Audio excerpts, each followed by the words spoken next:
জয় ঠাকুর, জয় স্বামীজি, জয় জগজ্জননী শ্রী শ্রী মা শারদার জয়। নমস্কার বন্ধুরা, জ্ঞানামৃত মোটিভেশনাল চ্যানেলের সকল দর্শকদের জানাই সাদর আমন্ত্রণ। আজ অনেক দিন পর আমি আপনাদের কাছে একটি নতুন ভিডিও নিয়ে হাজির হয়েছি। আমরা প্রায় সকলেই জানি বা বিশ্বাস করি গুরু বা ঈশ্বর হলেন অন্তর্যামী। মুখ ফুটে তার সামনে কিছু না বললেও অন্তর্যামী ভগবান ভক্তের মনে সব কথাই জানতে পারেন। আজকের ভিডিওতে আমরা দেখব কিভাবে গুরু তার ভক্তের মনের আকাঙ্ক্ষা, ভক্তের না বলা কথা, ভক্তের আশা পূরণ করছেন। আশা করছি ভিডিওটা আপনাদের ভালো লাগবে। ভিডিওটা শেষ অবধি দেখার অনুরোধ রইল। ভিডিওটা ভালো লাগলে অবশ্যই লাইক করবেন। ভিডিওটা কেমন লাগলো কমেন্টে আমাকে জানাবেন। আপনাদের কমেন্ট আমাকে নিত্য নতুন ভিডিও বানাতে উৎসাহিত করে। ভিডিওটা সকলকে শেয়ার করে শোনার সুযোগ করে দেবেন। আর আপনি যদি এই চ্যানেলে নতুন হন তাহলে অবশ্যই চ্যানেলটিকে সাবস্ক্রাইব করে আমাদের পাশে থাকবেন। তাহলে চলুন আর সময় নষ্ট না করে ভিডিওটা শুরু করি। শ্রী শ্রী ঠাকুর রামকৃষ্ণদেবের দুজন অন্তরঙ্গ পার্ষদ ছিলেন, স্বামী তুরীয়ানন্দ ও স্বামী ব্রহ্মানন্দ। তখন তারা দুজনেই ভগবান শ্রী রামচন্দ্রের লীলাভূমি অযোধ্যায় কঠিন ও কঠোর তপস্যায় রত। তারা দুজনেই মাদুকরি করে অন্ন ভিক্ষা করতেন। তবে বেশ কিছুদিন ধরেই তেমন কিছু ভিক্ষা জুটছিল না। কখনো অনাহার তো কখনো আবার অর্ধাহার, এভাবেই চলতে থাকে। এভাবে চলতে চলতে তারা দুজনেই বেশ দুর্বল হয়ে পড়েছিলেন। একদিন তো এমন হলো যে সারাদিন উপোস করে থাকার পর কিছু কচু পাওয়া গেল। তারা দুজনে কি আর করবেন, সেই কচুই সেদ্ধ করে খেলেন। ঈশ্বর যা দিয়েছেন তাতেই তারা সন্তুষ্ট হয়ে তাই সেদ্ধ করে খেলেন। কিন্তু কচু সেদ্ধ খেয়ে তাদের দুজনের গলা চুলকোতে লাগলো। তখন স্বামী তুরীয়ানন্দ স্বামী ব্রহ্মানন্দজির জন্য একটু চিন্তা করলেন এবং একটি লেবুর খোঁজে বেরিয়ে পড়লেন। যদিও তখন লেবুর সময় নয়, গাছে সবেমাত্র ফুল এসেছে, কুঁড়ি এসেছে।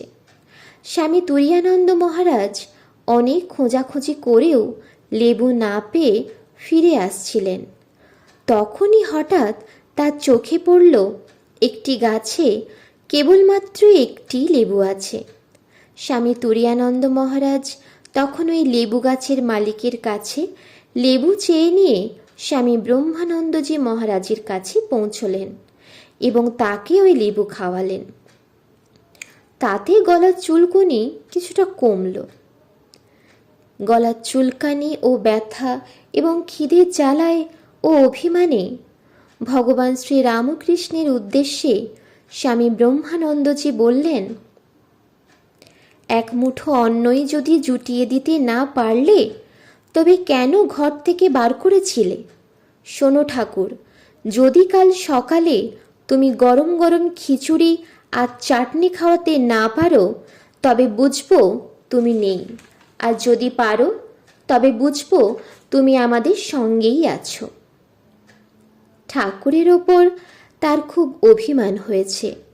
সেই অভিমান থেকেই এমন কথা স্বামী ব্রহ্মানন্দজি শ্রী শ্রী ঠাকুর রামকৃষ্ণদেবকে বললেন। পরের দিন সকালবেলায় স্বামী তুরীয়ানন্দ ও স্বামী ব্রহ্মানন্দ সরযূ নদীর লক্ষণ ঘাটে স্নান সেরে উঠছিলেন। এমন সময় তারা দেখলেন একজন সাধু অতি উৎকণ্ঠিত হয়ে যেন কাউকে খুঁজছেন। স্বামী তুরীয়ানন্দ ও স্বামী ব্রহ্মানন্দজি মহারাজকে সামনে দেখতে পেয়ে ওই সাধু যেন হাতে স্বর্গ পেলেন। বললেন, আরে আপনারাই তো একাদশী ব্রত পালন করে উপোস করে আছেন, এই গরিবের কুটিরে চলুন, পালন করবেন। স্বামী ব্রহ্মানন্দজি ও স্বামী তুরীয়ানন্দজি সাধুর মুখে এমন কথা শুনে একটু অবাক হলেন এবং তারা সাধুকে জিজ্ঞাসা করলেন, এত সকালে কি করে পালন হবে? তখন সাধু বললেন, আপনারা সেই চিন্তা করবেন না। আমি খুব ভোরে উঠে খিচুড়ি আর চাটনি রান্না করে আমার ইষ্ট প্রভু শ্রী রামচন্দ্রকে নিবেদন করে এসেছি। এখন এখন আপনারা দুজনে চলুন, তার প্রসাদ পাবেন। একটি তেঁতুল গাছের তলায় একটি খড়ের কুটিরে ওই সাধু থাকেন।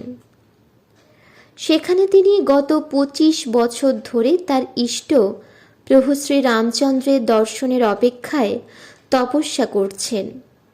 সেই সাধুর আতিথ্যে খিচুড়ি, আম, লেবু ও তেঁতুলের আচার দিয়ে একাদশীর পারণটা ভালোই হলো দুজনের।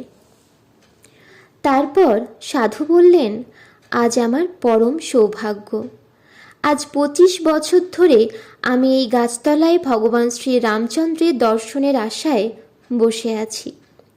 আজ এতদিন পর প্রভু শ্রী রামচন্দ্র আমায় আপনাদের জন্য দর্শন দিয়েছেন।